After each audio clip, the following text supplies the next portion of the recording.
sunt eu și în episodul de azi să vă arăt părțile mele Duel Masters. O să le scoatem întâi așa, să vedeți bine.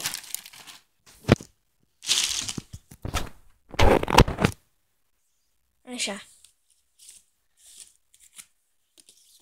O să începem cu prima carte. Sper să văd unde felina morții. O vedeți? Asta nu e de fapt nu felina morții.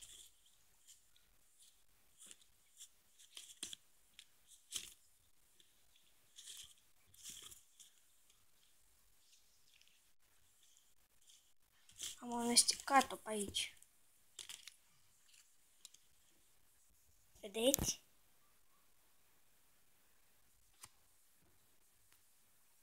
Bine, vom arăta așa.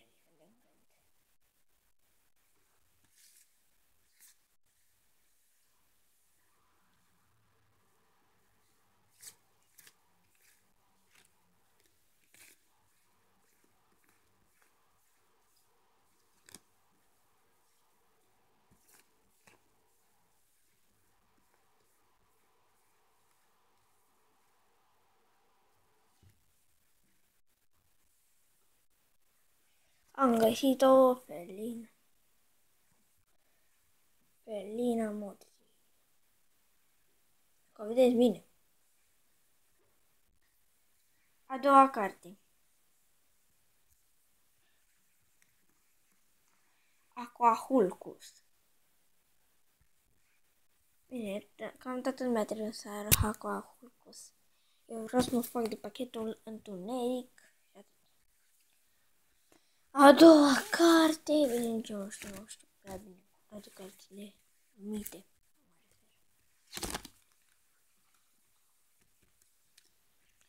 Originala carte. Originala carte. Păi știi, neoriginala avea 5 sus. Și ghici cât are asta. 3, evident. Următoarea carte. Scuze că l-am făcut așa, dar n-am avut timp, că vreau să mă duc și eu pe afară. Dacă le-am răsfoit, că am fost cu ele pe afară, știi? Eu de parcă mai știu ce am făcut. Vai de mine. L-am arătat pe Aquahulcus.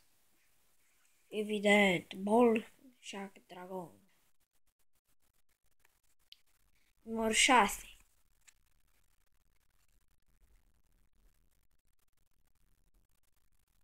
Vedeți bine. Am arătat-o. Numărul 3. Laura Giga.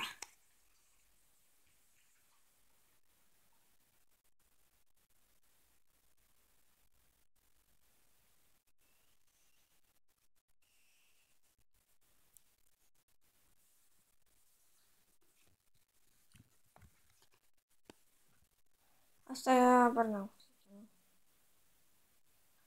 Unde-i Coia? Coia. Bombezaur. Și evoluția lui. Încă un bombezaur.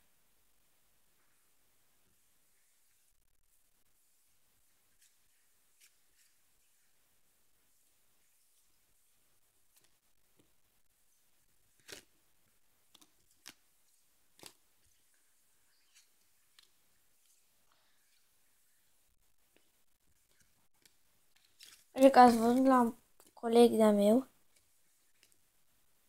Cred că ați văzut la un coleg de-a meu o corcitură.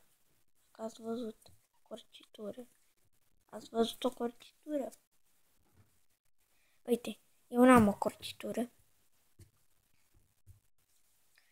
Că vedeți, dacă vedeți, îmi trimite și mie o corcitură. Că nu puteți.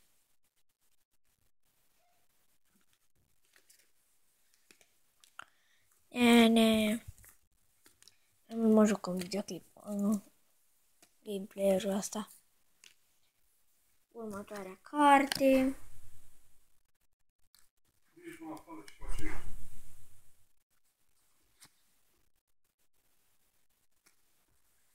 Hai să faci și pământul.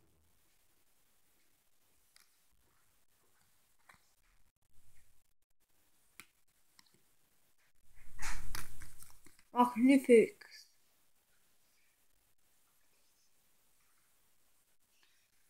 Cam ultima carte din episodul ăsta. Ca să vă uimesc puțin.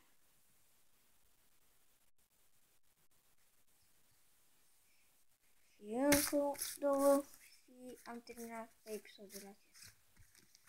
Că mă roagă tara dacă l-ați auzit, să mă duc afară. În primul rând, prima carte, în al doilea rând, să termin